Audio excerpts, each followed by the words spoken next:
Alright guys, today I have an interesting tidbit of information about the Ford factory remote starts. That's the ones that are integrated into your key fob like that from the factory, and they're integral, part of the PCM. There's no wiring required. They have a lot of Big Brother built right into them, and I'll go over a couple of them today. This one's a perfect example. What's happening is you go to remote start it, you do it, it just won't start. There's plenty of battery power, it just will not remote start. And currently it's about -8 here in Chicagoland, and -30 with the wind chill. And I know cars can't feel the wind chill, but you sure do. So by this point you're probably awfully frustrated. Your car won't remote start. You're thinking, why is it not remote starting? It's the coldest day of the year and this thing's not working.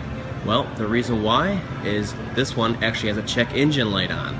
Big Brother, the government, says if there's any check engine lights on, there's a potential engine fault, there's an emissions type fault, and guess what? We can't let this thing sit out there and run poorly, for whatever the fault may be, for 10-15 minutes.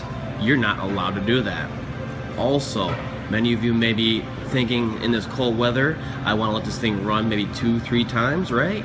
Maybe just you're late coming out of the house, whatever, so you keep remote starting it. So you do it once, okay? 15 minutes pass, you go to do it again, fine. Let's say you do it a third time, you're about to walk out the house, and it won't remote start. The reason why? Again, Big Brother, they won't let you run it for that long. They're actually cutting you off until you put the key back in to the vehicle. And sure enough, on here it has EVAP codes, emissions-based DTCs. Just about any DTC that sets is emissions-based. Everything's being watched so closely now. And this one, of course, just based on the codes, is another canister purge valve.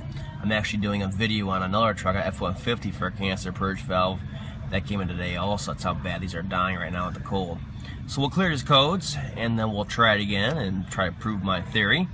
I'll let you guys see exactly how Big Brother is watching over us. Alright, so you cleared the codes by pulling a negative battery cable or using a scan tool, whatever, and you may notice it still doesn't freaking work.